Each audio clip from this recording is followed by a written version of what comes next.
Hello, Dan. I'm very happy, extremely happy to see you and to have you now here in our conference, the fifth Happiness and Contemporary Society conference.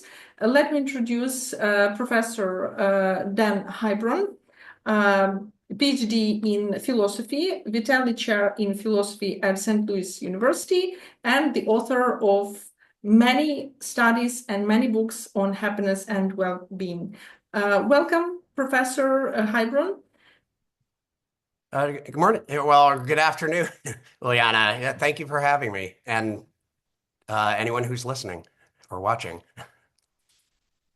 Yeah, that's a nice tradition we have that you are joining our conference. And today I would like to speak a bit with you about your very interesting course you had last semester, meaning in fall semester 2024, which is called Sustainable Happiness.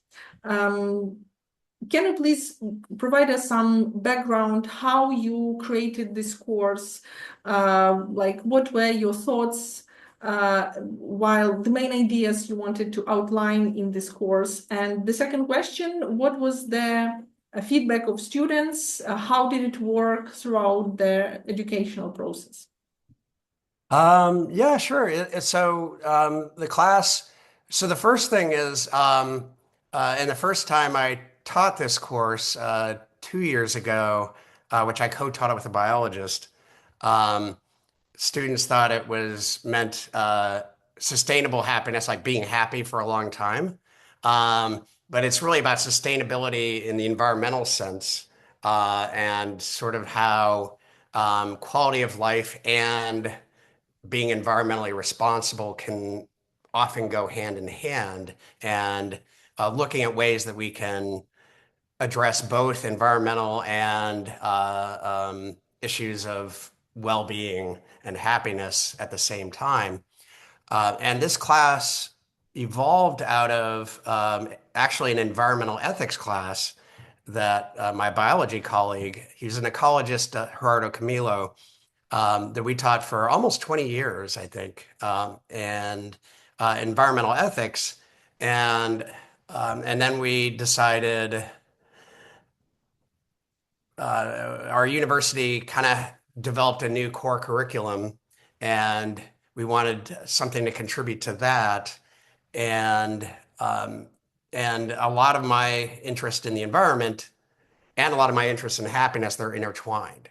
So, like, I think one of the things that's really strangest about our current situation is um, that and this is what motivates a lot of happiness research is, when people say, let's get beyond GDP, beyond purely monetary focus that's traditional in economics and policy, is that countries keep getting, like the United States get richer.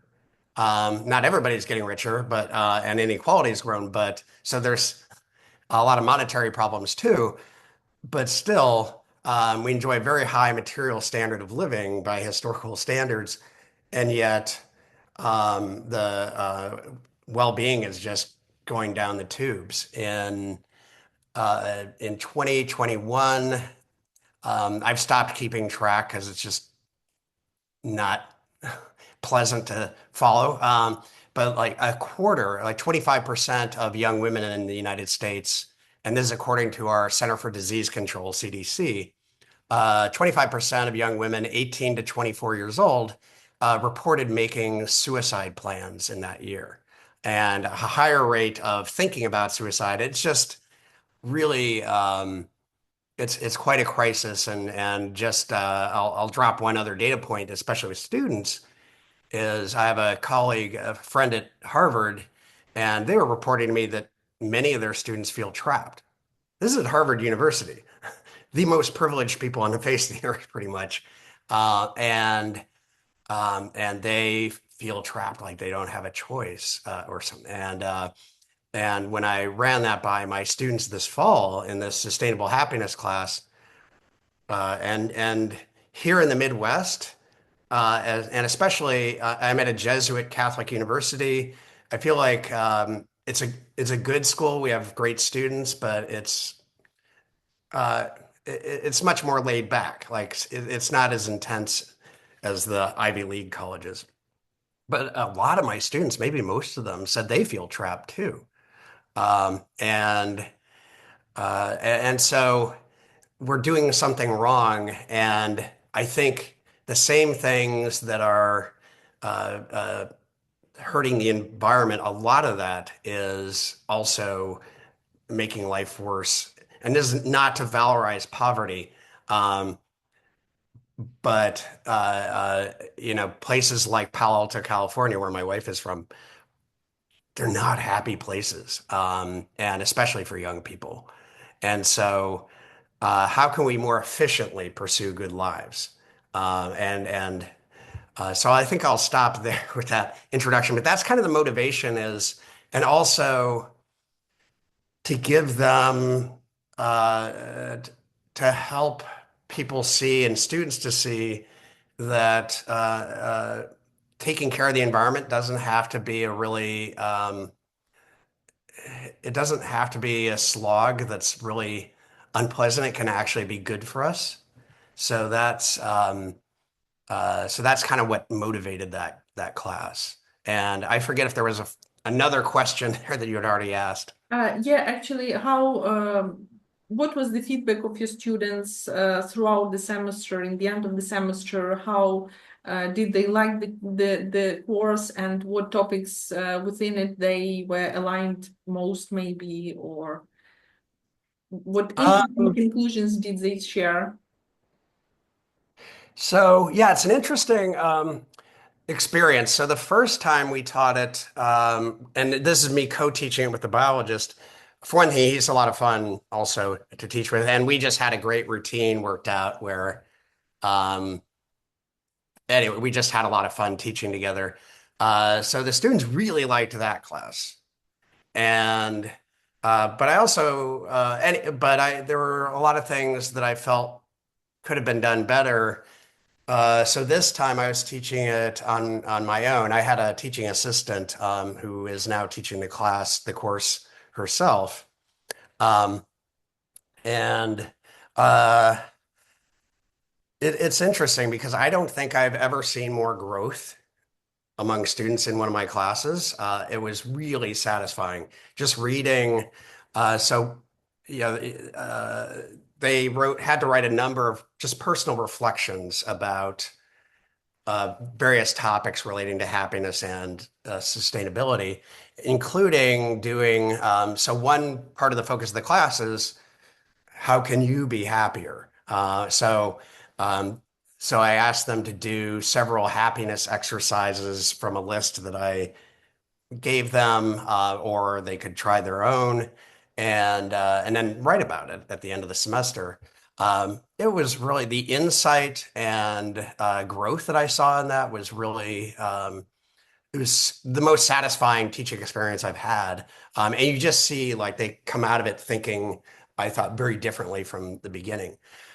On the other hand, um, there's a lot of material you have to cover because we covered biodiversity, climate change, some economics, like the tragedy of the commons, collective action problems, the philosophy of happiness, the psychology of happiness, and then also other more specific topics like urban planning, which I think is very important. How we design our communities, the spaces we live in, is one of the most important things we can do to promote sustainable quality of life, happiness. And I probably packed in a little too much because I think they were had a little trouble assimilating it all.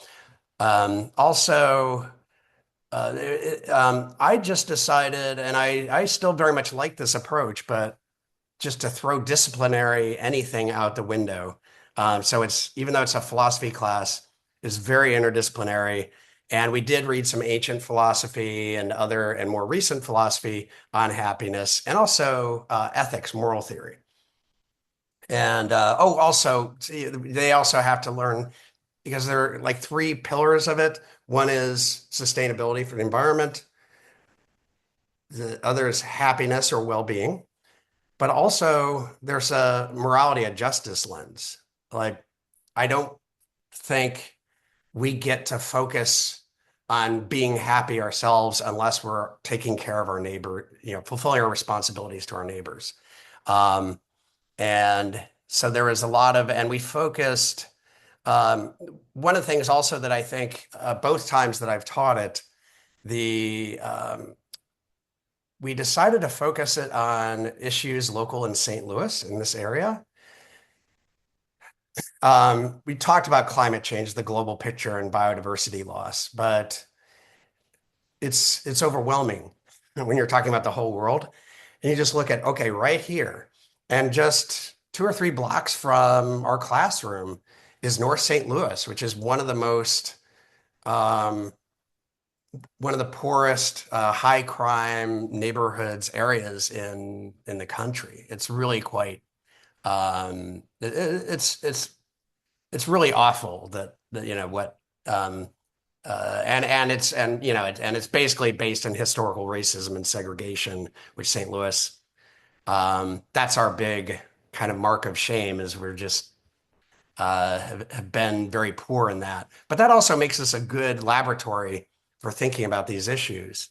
Because we just after World War II, we destroyed essentially wonderful livable neighborhoods in St. Louis, and then moved everybody out to go live isolated existences out in suburbs in the remote. If you want to make mansion, great, and you're going to be lonely, and you're not going to know your neighbors. You can't walk anywhere, and you wouldn't want to anyway because it's not a pleasant place to be outside. That sort of thing, and so there's also a morality and justice angle. So there's a lot of material to cover, and that's the most challenging thing, is how do you. So I think this time there's probably I think the basic structure of the course, I'm very happy with it, and I think they got a tremendous amount out of it. But I think it was kind of yeah, when you're covering that much territory in one class, you have to, maybe slow it down a little bit and not cover too much too fast, which I think we did this, or I did this time. But I do think, and I mean, I thought they were very engaged, and they did a group project, and where each group would take on a problem of sustainable happiness in St. Louis, maybe walkable neighborhoods, or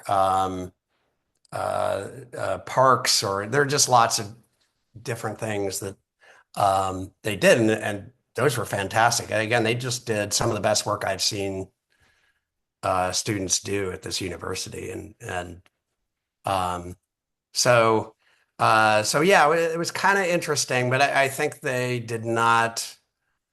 But also, I think they're used to having a list of things they're supposed to have learned material, and I don't give a final exam.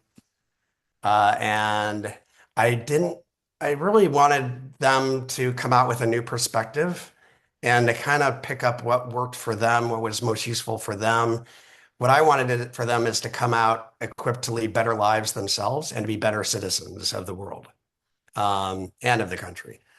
And so there wasn't like any particular, aside from a little bit of philosophy, there wasn't that much they had to master.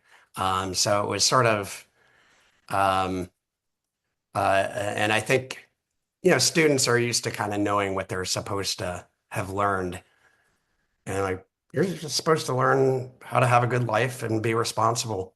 Like, and I think they got a lot out of it. Um, uh, so yeah, it's a very satisfying course to teach. Yeah, that really sounds great because indeed, except in Ukraine, I'm speaking about Ukrainian educational system for a big part of philosophy courses there is a lack of practice-oriented topics, and skills actually. So they are too much theoretical. So indeed, when philosophy course can integrate actually theory with practice and make focus on implementation of this knowledge, that's really, really great indeed. And this internal motivation that you mentioned, like not exam-oriented or motivation, but like just self-development and getting new perspective for happiness and their own lives. That's really great. That's and that's this kind of came out of when we first started teaching environmental ethics. The most obvious philosophy work to read is things about, well, what is the moral standing of natural, like ecosystems, biodiversity of plants, if any, like and but that literature is really abstract and. We do a little bit of that, and I don't think I'll ever stop teaching. There's a piece by an ecologist, Aldo Leopold, that helped start the at least environmental philosophy on the land ethic, and so we do look at that, and I was actually really impressed. I did not think this would catch on, but the value of beauty. I increasingly think that beauty, especially in American culture, is underappreciated. And I don't mean physical beauty. In my view, anything that's genuinely good has beauty. Um, a person that isn't good, I don't think of as a beautiful person.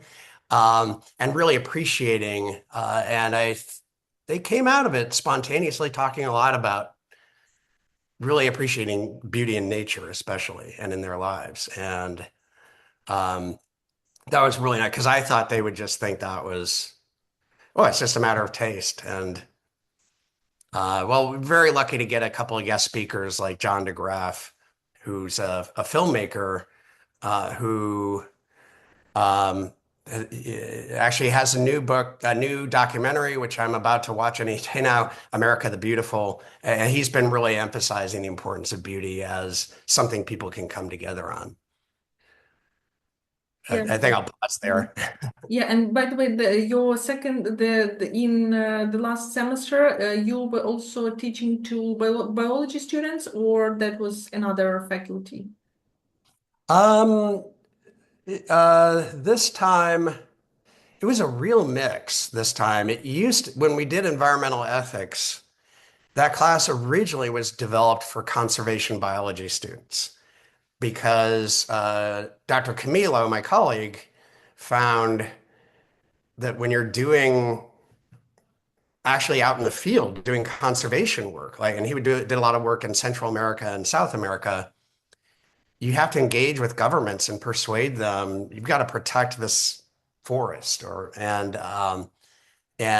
you've got to be able to make ethical arguments and moral arguments, and you don't learn that in. And I mean, the science is, it's really like everybody knows that ethics matters, but scientific training, what's the data? This is unjust. Well, what's the data that shows that, well, philosophers, we just make it up. But anyway, so that's where that kind of came out of was, so we traditionally had a lot of biology students, and then in this class, it's really a mix. And in the group projects, what I tried to do is arrange the groups so that it would be a mix wherever possible of natural sciences, social sciences, and humanities. So you'd have different perspectives from the students, all kind of feeding into how do we deal with this social problem that requires all three types of discipline. Yeah, that's really fantastic. And actually, I want to share really quick that actually that was 3 already years. I can't get used that it's 2025 already. So it was in 20. 23, no, it's 2 years, 2023, that I introduced as well philosophy of happiness course in Ivan Franko University of Lviv, where I have my postdoctoral fellowship. And it was the course for master students. And I also actually covered interdisciplinary areas. And some of the topics were definitely dedicated to the ancient Greek theories of happiness, economics of happiness, moral philosophy, definitely, and also some kind of glance into the future of happiness. We were discussing transhumanism and post-humanism, and like the difference in happiness approaches in these theories, and what can be the future of happiness and a happy person, right? And also we were analyzing films related to happiness problem. Yeah, so that was also an interesting experience for me. I've been teaching this course for 2 years, 2 semesters, and yeah, that was also interesting. And I believe that like in our academic sphere, we need to move forward with more and more of such courses, so that students have some different perspectives from different professors, right? Different approaches. And indeed, that I believe that this initiative of happiness courses, that is actually an amazing thing where we can share our knowledge, our perspective, and we can actually motivate students to search for their own perspective, their own view, right? And get really practical knowledge for themselves, for their lives, not just for some exam or some kind of quantitative result, yeah, as usually we have in university education. So yeah, I believe that is a great thing that we have these courses in different countries. Yeah, that is wonderful. It's one of the things I really like about this field is most people work in it seem to be, I think, pretty interdisciplinary. And you certainly are. And I just think that's wonderful. And it's hard to do, right? Because we are disciplines and how you get jobs and tenure and things like that. It's based on making your discipline happy and and it can be difficult to publish papers that are interdisciplinary. But at least in teaching, if the university allows it, it's we have that opportunity to reach our students that way. Yeah, thank you, dear Dan, for your time. Thank you for your input in our conference. Thank you for your support for already 5 years. Oh, no, sorry, 6 years. Yeah. And happy to have you and hope to see you soon in our next events. Yeah, thank you. Thanks again for having me, and I always enjoy our talks. So I hope you have a wonderful conference and look forward to checking out some of the other talks. Thank you. Great pleasure to me and great honor to communicate with you within our conferences.